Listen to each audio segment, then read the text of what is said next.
Hey, Bayview Glen, so good to be with you for this final of this 3 weeks for the problem of Jesus. For those of you who are new, my name is Mark. I pastor a church out in Vancouver, British Columbia. We actually have campuses in Calgary, Winnipeg, and Toronto as well, coming soon. But man, I am so glad to be part of your church for the last 3 weeks. And thanks to your leaders for letting me be part of this. Love you guys, love the work of your church in Toronto. We are gonna hit a passage that's super famous to end off this series. So if you got a Bible, Luke chapter 15, probably the most famous story that Jesus ever told, what's called a parable, for those of you who might be new to church. And these were kind of stories that Jesus would tell that would frame life in a way, metaphors, images, symbols that would make you question, and this is what this story does, everything you thought you knew about yourself, God, salvation, everything about these things that humankind has been talking about and trying to figure out since we're drawn on walls. Jesus comes in and tells a parable that blows all of that up. Eastern philosophy, Western philosophy, religion itself, e-religion, everything gets blown up in this story in this beautiful way. So it impacts all of us, no matter if you've been in church your whole life or you're just starting to explore Christianity or you're an atheist or an agnostic or someone from another religion.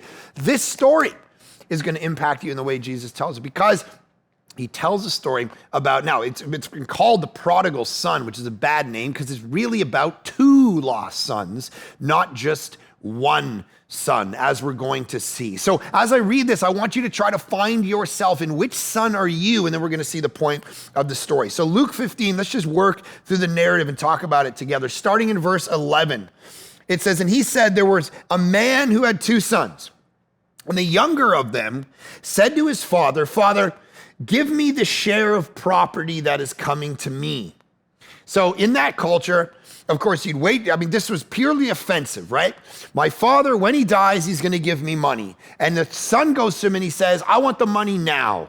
I wish you were dead. Give me your money now because I want to go spend it." And this is the first son. This is the first kind of person that exists in the world. This is the person who kicks against God. Of course, the father in the story is God. "I want your stuff, but I don't want you." Right? I'm going to elevate gift above giver. Of course, we see that constantly in the way that we think and talk, live our life. We see it in what's called the prosperity gospel oftentimes, where people say, believe in God and you'll get all these good things in your life and you never want, all of that. We talked about that in week 1. Give me your stuff, but I don't see you as the great reward. I see your stuff as the great reward. And so here we have this son. And so it says the father divided his property between them. Not many days later, the younger son, so this is the younger son, gathered all he had, took a journey into a far country, and there he squandered his property in reckless living. Underline that word, reckless living. Here we see the first son, the irreligious, secular, reckless. I don't care about my life. I don't care about morality. I'm going to live how I want to live. We see half the people in our culture are like that, right? Maybe some of you are like that. You're just like, yeah, a concept of God, don't really care about it. I'm going to go and live and do what I want to do. Freedom, self-actualization. I'm going to make the most out of life. I don't care about morality. I'm going to do what I want to do. Now, this is the house I grew up in. So I know I'm a pastor now, but I didn't, as I talked about last week, I didn't come to a church till I was 19 years old. Someone had told me about Jesus in high school. So I grew up in a home. This is not a joke. My dad was so antagonistic against Christianity that he actually named my brother Matthew. He told my mom, sure, we can call him Matthew, but we have to spell his name with one T because I don't want to be biblical. So my brother, 4 years older than me, on his driver's license, his name is Matthew with one T. 4 years later, they have me and name me Mark. Okay, so clearly this guy has never picked up the Gospels and gone, oh, this is biblical. Like if I had another brother, it'd be like, hey, there's Luke. He had never picked up a Bible. That antagonistic toward Christianity. I'm the last guy that would probably even become a Christian. So I was the younger brother. And some of you are recklessly living, doing what you want, doing drugs, throwing rocks through car windows to get money, to more, to all of these things. And God chased me down, just like he might be chasing some of you down in this moment. This was the younger brother. This was many of you. And what happens? He's reckless. He's living out in the far country. And the way his life gets changed is right here between verse 14 and 20 and 21. Listen, and when he had spent everything, spent all his money, hits rock bottom, a severe famine arose in that country and he began to be in need. So he went and hired himself out to one of the citizens of that country, who sent him into his fields to feed pigs, which to a Jew, you don't hang around pigs. So there's this kind of piano in the background of this story that we don't always understand. To hang out with pigs was like the dirtiest of the dirty job. So here's this younger brother. He's now hanging out with pigs of this citizen in this far country. And he was longing to be fed with the pods that the pigs ate, and no one gave him anything. Verse 17, but when he came to himself, he said, how many of my father's hired servants have more than enough bread, but I perish here with hunger? I will arise and go to my father, and I will say to him, Father, now underline this, I have sinned against heaven and before you. I am no longer worthy to be called your son. So here's how the irreligious, secular life gets changed. They stop trusting in themselves. That's what the story is saying. They come to a place where they admit the most humble of humble things. I am not worthy. This is counter to what the world tells you. You're unique like a snowflake. You're okay. Go inside yourself and find your inner divine, right? This is what we try to do. This story is saying, no, you're not divine. You're actually sinful, the language is. I am unworthy. I can't, and we know this about ourselves. Guys, think of your kids, right? Those of you who have kids, or think of yourself as a kid. What doctrine in Christianity is more proven every day than our own sinfulness? We tend to be what Martin Luther called homo incurvatus, humankind turned in on itself, sinful by definition and choice. Look at your kids. They're narcissists. They're little devils, those kids. Right? They just do what they want to do when they want to do it, and they cry and they whine until they get what they can get. That's what, I remember, man, I got 14, 12, and 10-year-old daughters, but I remember, man, when my daughter was 3, I'd drive around, I'd go the wrong direction. She'd be like, Daddy, wrong way. I'd be like, buddy, you don't even know how to spell your own name. So there's that. Just watch the Bubble Guppies and shut up, all right? What are you doing? And she would, hey, Dad, you did this wrong. Hey, this is how she was. I remember I walked into the bathroom one day, and she's sitting over the toilet. No joke. She has this, like, roll of toilet paper, and she's like, donkey? I'm like, no, donkey, don't do that, all right? Because it's going to overflow. No. Yeah, no. Okay, do it then. All right, so she shoves it in there and she flushes it, and it bubbles up and starts overflowing. I'm like, see, I told you. My wife's like, which one of you is older? What is actually happening right now? All right? This is the utter sinfulness of humankind. We kick again, and we have all these glorious things about our life, and we don't even know it. My kids growing up, sleepovers and great food and trampolines, and they think they did it. All right, they don't recognize this. It's like, I'd be like, hey, Daddy did that. No, that's just the way it is. That's the way the universe is. This is how we live. We think we're making it. You think you're making it happen. You think you got money because you just work so hard, and you don't understand the grace of the Father that has allowed you such a life. Every day, you should wake up and just be like, like, I'm alive. That's crazy. Every day should just be like, oh my goodness, I can't believe I'm existing right now. This is a gift from the Father. The book of James says every good and perfect gift comes from the Father of lights. Breath in your lungs, food, beauty, love, music. It's God, it's God, it's God. A human-centered theology will say you did it, you worked hard for it, it's all about you. This story goes, the Father gives things. The question is, do you take them and do you say, I'm not worthy? Or do you say, man, I'm worthy. I'm so worthy that God gives me these things. Those are different approaches. And the only way you find salvation in the end is when you come to the end of yourself. When you stop believing in the story that tells you, you can make life happen, don't worry about it, you're awesome.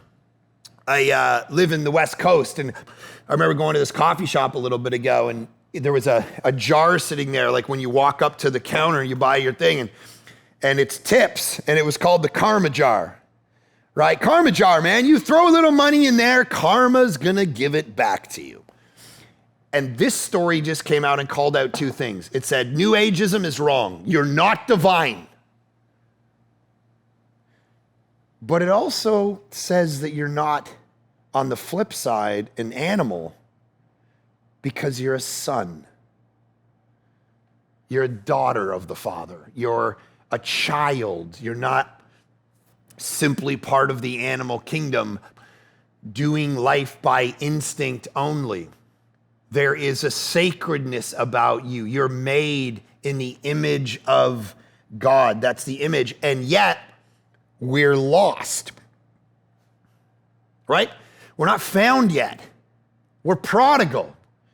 I like to say Revelation chapter 3, Jesus looks at the church and he goes, you're wretched, pitiable, poor, blind, and naked. And I've always said, once we get our building, we're looking to build a building as a church and starting a campaign up again early next year to get a facility because we rent everything and we need a headquarters out of which to do our ministry. And so I'm gonna put that verse above the auditorium, all right? You are wretched, pitiable, poor, blind, and naked. Welcome to Village Church, right? So, because that puts us where we're supposed to be. We're lost, guys.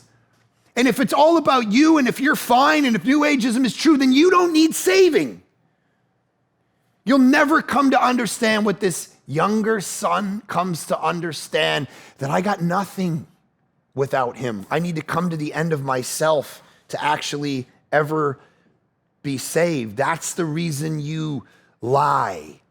That's the reason you cheat. That's the reason you spin things when people tell stories. It's the reason you do what you do, because you're lost. That brokenness is an essential part of your identity if you're ever going to get salvation, if you're ever going to see transformation in your life. People think, oh, you're a pastor, you must not sin. Guys, there's moments where people will walk up to me in the auditorium or whatever when we were gathering. They'll be like, hey, pastor, you get that email? Oh, yeah, I got that email. That was wonderful. What you said in there, thank you. And I'm like, wait a minute, did I just lie? Why did I do that? Because in that moment, I'm believing that my reputation is more important than listening to the first of the 10 commandments, which is, have no other gods before me. In that moment, I lie because what comes before God in truth is my reputation. I want the person to feel valued, so I'm going to lie to them. What is that? It's because I'm lost. That's the default setting of the human heart, lostness. Think about what you can learn about your lostness as a parent. I remember when my first daughter, Sienna, was 1 or 2, I took her to a public pool and we were swimming. My wife was away. It was the first time I took my young daughter to the public pool, and we're all swimming and we're having fun. And we get out of the pool and we go into the locker room, and it's freezing cold in the locker room. And I only brought one towel. And I'm like, oh man, only one towel. And so here's my daughter, and she's looking up at me, and I'm sitting there with a towel wrapped around myself. And I'm looking, boy, nice to get another towel so she's not so cold. All right, she's looking at me with these little squirrel eyes, yeah. I'm like, man, it'd be nice to get another towel around here. So my wife never would have done that. All right, that's the gene in me that's selfless. Take care of number one first. It's in all of us, magnified in different ways in our lives. We need to come to the end of ourselves. I'm a evidential thinker. All right, I'm the younger son in the sense that I grew up irreligious, secular, skeptic, philosophy. When someone started telling me about Jesus, I'm like, I need to know, I need to be convinced of the evidence of Christianity. I'm not just going for the heart. I want to know that this makes sense in the marketplace of ideas. I want to know. I've always been an evidential thinker. I remember my mom came to me one day when I was a kid. I used to put on rollerblades and put a big rope on my buddy's bike. and I would just go he'd shoot around the corners, and I would shoot out, and I'd just go be super fast. It was amazing. And one day my mom said, "Hey, Mark, you should stop doing that. You're gonna get hurt." And I'm like, "What do you know? Show me the evidence. What are you talking? I'm not gonna get hurt. What are you talking about?" So week later, my buddy's going around the corner. I shoot out like this, super fast, and there's a car coming right at me full speed.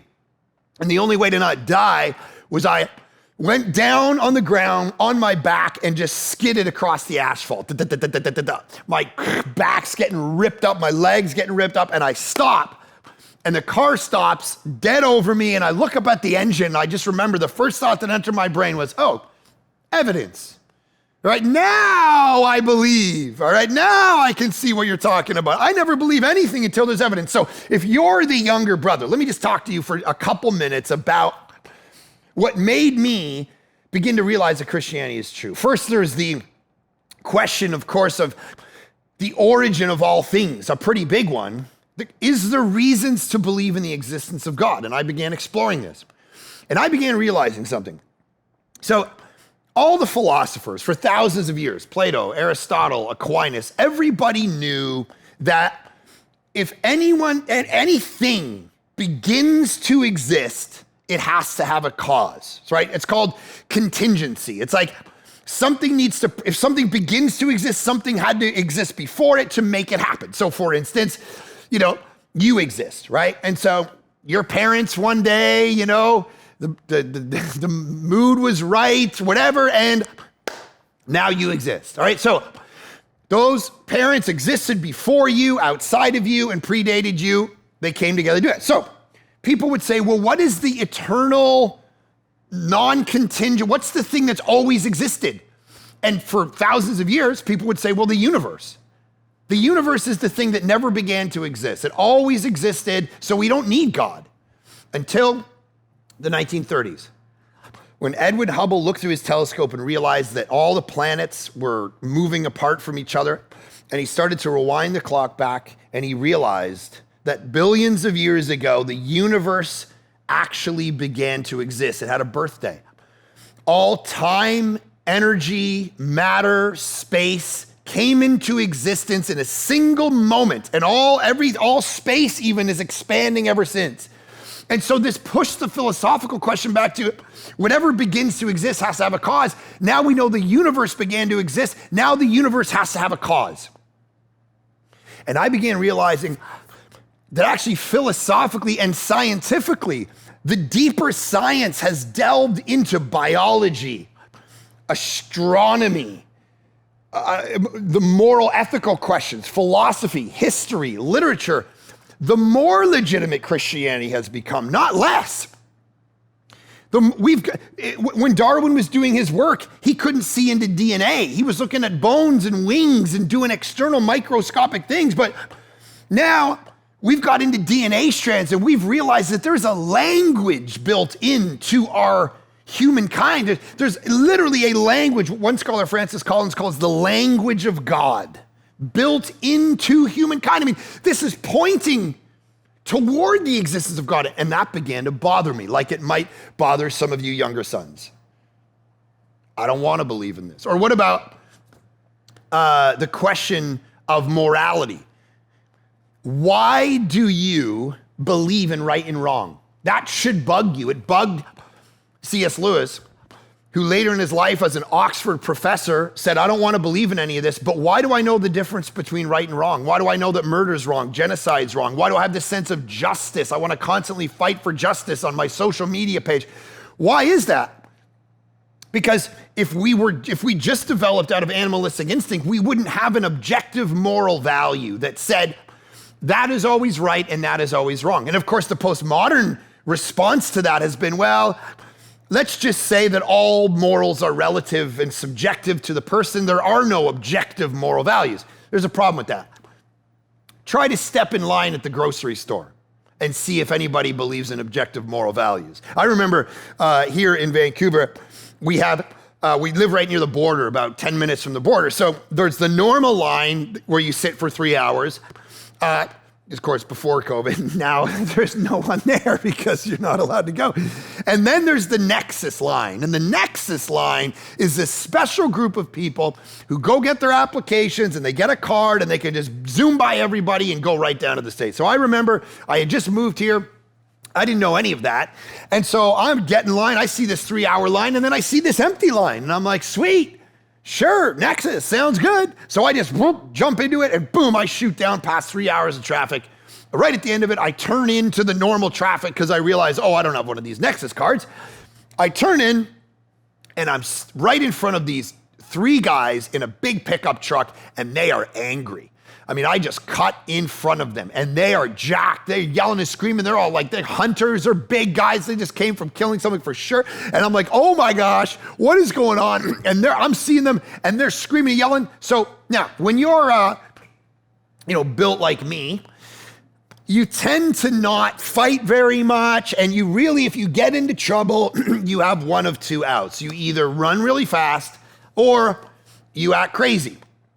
And so that's what I did. I went into crazy eye killer mode and I put my car into park, got out of my car and just walked right up to their window. And I was like, and I'm like screaming and yelling. And I'm walking up to their window and they're looking at me and they're like, and they like do up their window and just sit there. And I'm like, oh, are you? Right? So you don't get to question whether there's morals. And the question of objective moral values that we all know that these things are right and these things are wrong raises the question why you have that. Because Christianity says you have a moral law giver who built that into your very soul and told you rape is wrong. Dropping napalm on babies is wrong. There's certain things that are right and there's certain things that are wrong and it's not even a debate. And it should bug you if you're a younger brother who has chosen irreligion as his way in the world, why you even have that. Or what about the question of evil and suffering? Sometimes that's the reason people don't believe in God. I remember it bothered me for a lot of years. What you got to understand about that question, though, is the fact that evil and suffering bug you is itself an evidence toward the existence of God rather than away from him, because you wouldn't even have a category called evil without God wiring it into you. You would just say, I don't like that a guy walked into a movie theater in 2012 and shot a bunch of people and killed them. I just don't like it, but you can't say it's decisively wrong unless God gave you the category that says this bugs me. It's an evil, not just something it's evil. And if you want to say there's evil, then you have to say there's God, because God's the one who defines good and evil. Because if it was just nature, you would look at nature and you go, man, red in tooth and claw. A lion kills a zebra. He doesn't murder a zebra. So then where did we as humankind ever start to go, oh, now I have consciousness and something becomes murder. Something becomes wrong versus just killing something for the sake of survival and instinct. Maybe for some of you, it's the question of the Bible, and you go, I don't legitimately believe in the Bible. Look, I had a huge question. I would sit outside and smoke my cigarettes and read the Bible because I was like, if I'm going to believe in this, I want to believe in this. And here's what I began to see as I read the New Testament. I saw all these reasons that now I realize scholars point out for the legitimacy of the Gospels. The fact that they include, for instance, so many stories that have counterproductive content if you're trying to just make Jesus up. If you're just the early church, like Dan Brown says in the Da Vinci Code, the early church just made Jesus up. Just coming up with myths, coming up with legends, coming up with stories. He walked on water, he did this, all made up. If you're doing that, scholars point out, then leave out the stories where Jesus walks into a village in Mark 6 and it says he can't heal anybody. Just delete that because it's gonna mess everybody up. What do you mean he can't? What about the stories where people walk up and go, hey, do you know when you're coming back? Hey, are you God? Yes, I'm God. You know all things. I know all things. When are you coming back? No idea. Only the Father knows that. What about when he's sitting in the garden and he's pleading, God, can you take this cup from me? Just take that part out. Whitewash Jesus. Make him look like the Braveheart who's just like on the horse. Like, I'm coming in. I have no doubts in life at all. I'm the man. I know what I'm doing. Don't have him crying in the garden. And the most secular of scholars go, All of these and a bunch of other reasons vindicate the Gospels, show them to be trustworthy, that they were written so short after the events that it's basically like reportage in the scope of history. 40 years after, most of the religious, they were getting written 500 years after. And what that means is people were alive at the time who could say that didn't happen and that did happen, and the Gospels never would have traveled anywhere. That's why that names people. This guy's the son of that guy. Go ask him, he's still alive. And then, of course, the resurrection, the legitimacy of the resurrection. Nobody can explain the rise of the early church, the empty tomb. Just go and get the bones of Jesus. If you find the bones of Jesus, Christianity is over, because Christianity, this is very important, is not a mythology. It's not a philosophy. It's not an ideology of life. It's not a religious worldview. It's about a historical event that if it didn't happen, then we're wrong. Even more than just like the teachings of Jesus. This is about the death and resurrection. So prove the resurrection wrong, all of it gets tossed out. It would have been very easy to do that. If Jesus didn't really rise from the dead, the Roman Empire could have just, and then people say, okay, what is a better theory? I was watching the Discovery Channel official counter theory to the fact that Jesus really rose from the dead when I was exploring Christianity, and they were like, okay, here's what happened to Jesus. It's called the swoon theory. He went up on a cross and he kind of passed out. They thought he was dead, so then they threw him in a pit, and then he just, guys, if the Roman Empire knew how to do anything, it was kill people, all right? They would crucify 6,000 people on a single day. They didn't tend to take guys off crosses and throw them in a pit, and then they were like, whew, that was close. Like moving on with life. Guys, the resurrection really happens. So all of this is the stuff that came together to convince a younger brother like me. And maybe some of you need that convincing, that you need to come to understand the humility it takes to be the younger brother and say, I'm at the end of myself. I can't save myself. That's the key for you. Look at the beautiful response of the Father. Verse 20, and he rose and came to his father, but while he was a long way off, his father saw him, felt compassion, and ran and embraced him and kissed him. Some of you younger brothers view God to be malicious, angry, sitting in heaven, lasering light beams down at every immoral thing that you do. He knows everything you do, and the minute you pivot to him, he starts to run towards you, kiss you, embrace you. This is how good he is. And look at what he does. Father, I've sinned against you. I'm no longer worthy to be called your son. But the father says to his servants, of course, the father interrupts his speech. Bring quickly the best robe and put it on him, and a ring on his hand and shoes on his feet, and bring the fattened calf and kill it, and let us eat and celebrate. The best robe would have been the father's own robe. He gives him his own robe.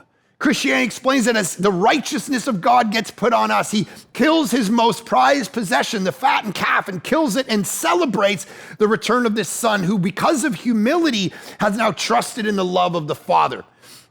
And the Father celebrates him. Is that your life? I want some of you today to actually give your life to Jesus. That's what this story is trying to draw out of you. A loving Father who runs after you. He's what theologians call the hound of heaven. He's not sitting up there hoping you can figure out some incantation and get him. That's Gnosticism. You need a special knowledge and special incantations and wording. The Father goes, you get a heart of humility that says, I can't save myself. I run towards you. I save you. I love you. I sacrifice my most prized possession, my own son, Jesus. He dies in your place, and when you take that death on yourself, we celebrate. Now, lots of sermons at that point when we tell this story end there. But here's the problem. There is a second son, which is the son that is the category that is the rest of you. If you don't find yourself in that first son, you will find yourself in the second son, which we oftentimes forget. Verse 25, his older son was in the field, and as he came and drew near to the house, he heard music and dancing, and he called one of the servants and asked what these things meant. And he said to him, your brother has come, and your father has killed the fattened calf because he's received him back safe and sound. But he was angry and refused to go in. His father came and entreated him, but he answered, look, these many years I have served you. I have never disobeyed your command. Underline those in verse 29. Yet you never gave me a young goat that I might celebrate with my friends. But this son of yours comes who's devoured your property with prostitutes. You killed the fattened calf for him. You know what this is? This is the other way to be lost. Religion. I have done all your rules. I've never watched a rated R movie. I've been to church every week since I was a kid. I was born in the pew. I have my WWJD bracelet. I only say Christian swear words. I'm a good, moral, performing, reward-oriented person, and you owe me. You owe me a good life. You owe me that I never should have experienced divorce. I never should have had a kid who goes off the rails. I never should have got that diagnosis. I never should have got fired from work. And certainly you're going to take me into heaven. I've memorized this book. And the son is lost. The tragedy of this story is that the older son is the one that never comes into the party. Do you know how dangerous that is for all of you who've grown up in the church?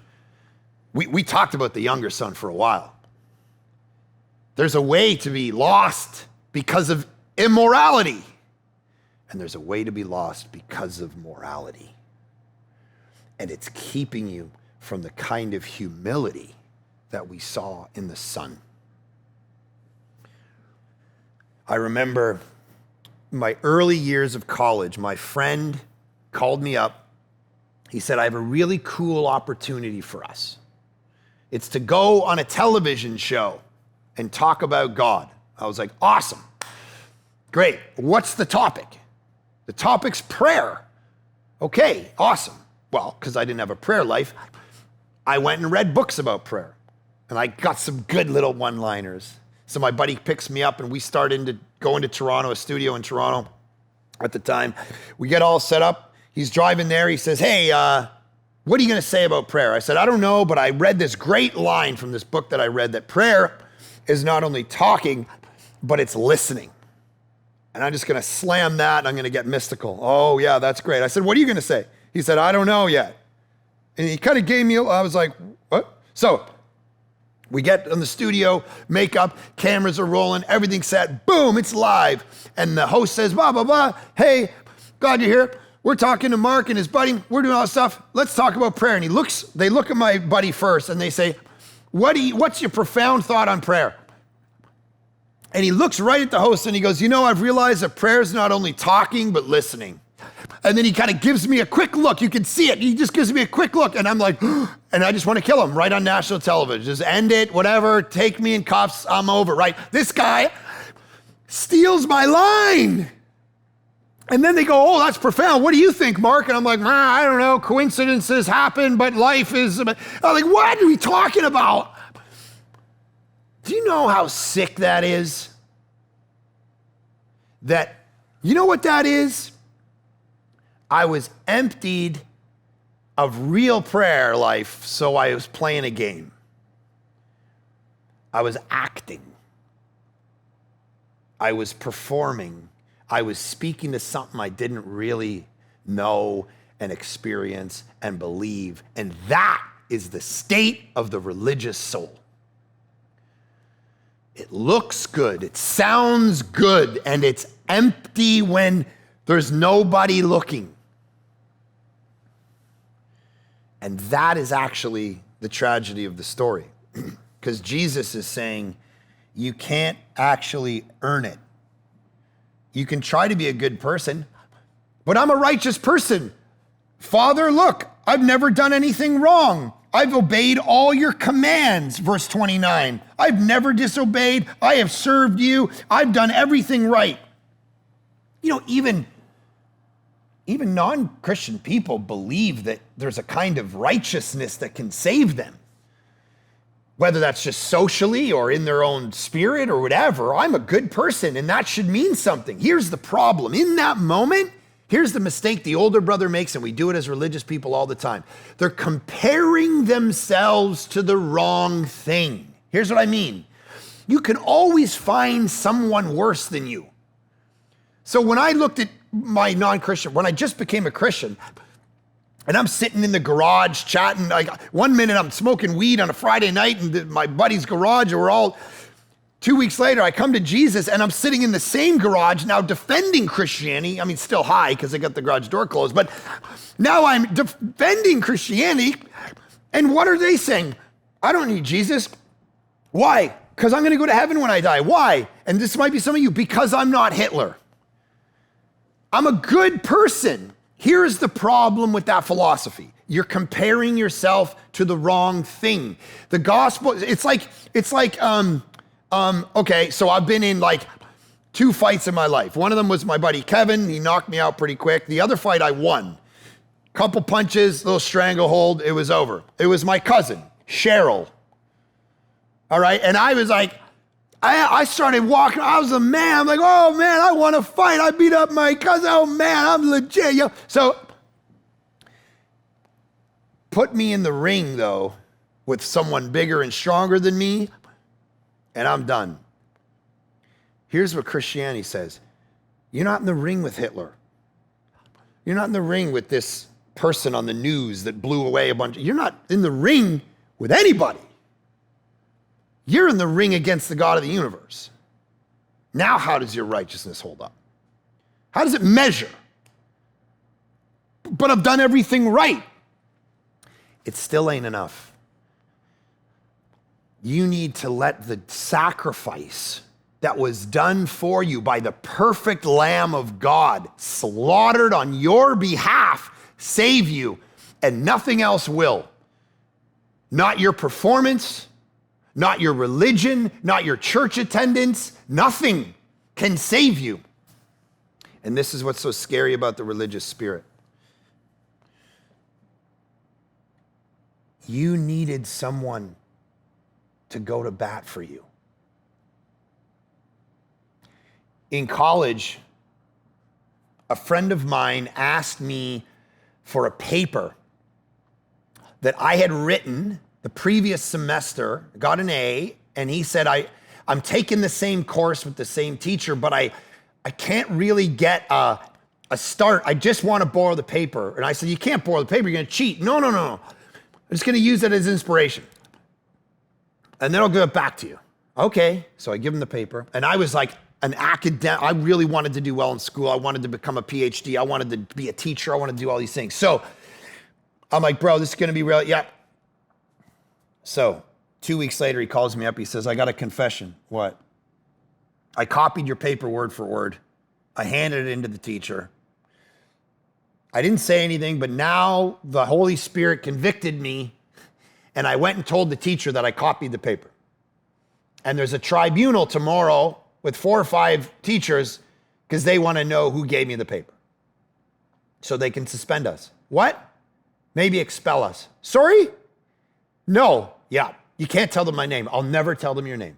I'll never in a million years. They can torture me. I'll never tell them who gave it to me. Okay, you better not, because I want to have a career in this. Okay, great.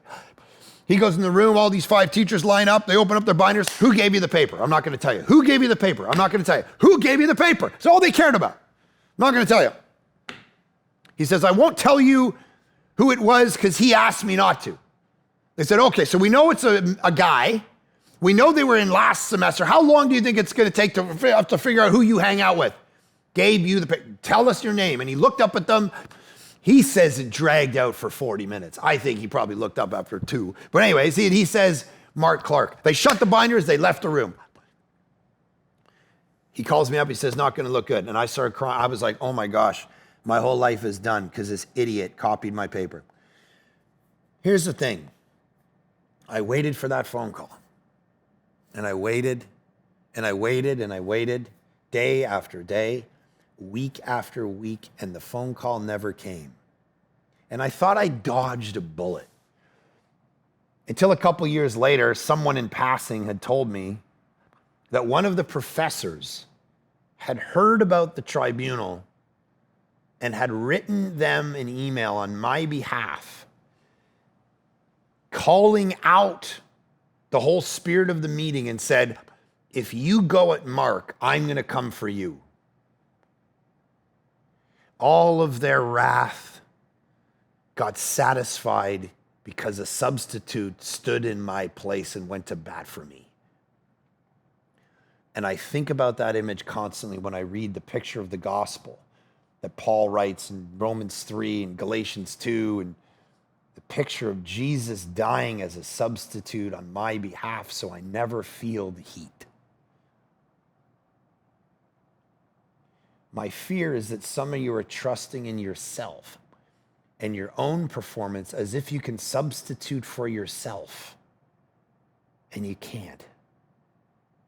Jesus himself is the only one who can save you both from your irreligion and your religion, your immorality and your morality. Jesus, I pray in this moment we would understand at the deepest level of our soul that you're trying to solve our lostness. That there are men and women watching this who are lost in the first way. They look at you as a question they don't want to deal with. They live their life how they want to live it, reckless, and they just don't care. And then the people who think they know you because they do the right things and the moral things.